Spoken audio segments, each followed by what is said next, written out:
Singapore Center on Aging, the University of Hong Kong is pleased to announce its International Symposium on Older Adults and Mental Wellbeing in the Pandemic World, which will be started at 2 p.m. And this event is the first as a seminar series and is co-organized by the Department of Social Work and Social Administration, the University of Hong Kong, and the Aging Among Asians Interest Group of the Gerontological Society of America. Those are the information for today's symposium, and its section will begin shortly. Okay, good afternoon, ladies and gentlemen. Welcome to our international symposium. I'm Clio Cheng, PhD candidate at the Department of Social Work and Social Administration, the University of Hong Kong. I'm also a student fellow at the Singapore Center on Aging, HKU. I would like to greet Professor Amy CHOW, Professor and Head of Department. She is also the CHOW Professor in Health and Social Work. I would also like to greet Professor Vivian Lau, who is the Professor of Department of Social Work and Social Administration, HKU, and the Director of Singapore Center on Aging. And the main topic of today's symposium is older adults and mental well-being in the pandemic world. And for the next 2 hours, together we will invite 3 speakers from Korea and Japan to share with us their latest research findings.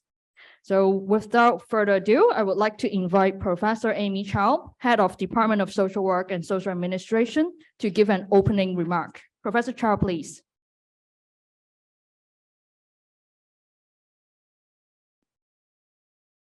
Thank you. Now you see the pandemic world is affecting us, including the wearing of masks.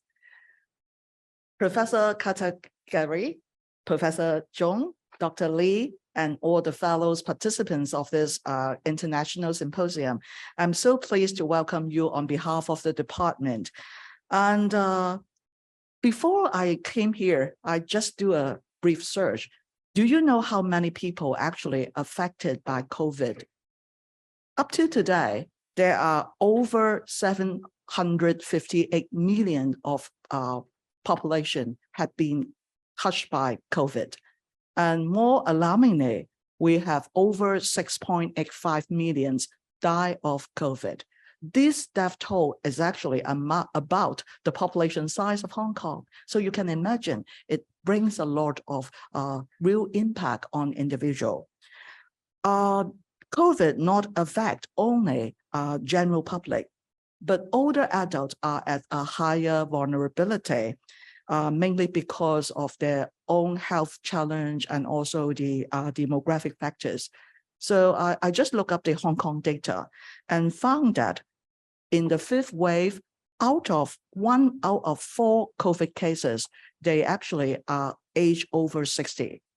But then if I look at the death toll, which is about 13,000 in Hong Kong, over 95% of them are actually age 60.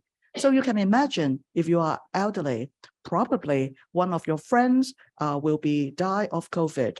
And also maybe your spouse is also affected and also took their life. So you can imagine this is not a simple experience. Other than that, the daily routines of older adults and also the support they receive, in particular during the peak season when some of our service has been suspended and closed, and also the limitation in visitation, both in institution and even family gatherings. All this minimize the support of the older adult. So even though we are very pleased that we are approaching the resume of normal, but then we still see some residual effect. Some elderly, some older adults actually saying that they haven't joined the social gathering for some times, they miss some exercise classes, their physical social ability is highly affected. So I do hope that from our expert researcher and also renowned academia, we will have more insight on how to support the older adult in further way when the world is resuming normal. So I would like to share a little bit about our department who are also working along this line. And first of all, of course, Professor Lau, she is a leader in gerontology in Hong Kong, and she led the Center on South Pole Center on Aging. And she also have a lot of passion in working with caregivers and different forms of support to the older adult. And our department also have another colleagues, Professor Terry Lum, and he actually worked for the JOY project, which is supporting the older adults with some mental health challenge. And then we also have Dr. Gloria Wong, who is an international expert in supporting person with dementia, and also how to find ways to encourage the participants of the younger professionals into this field.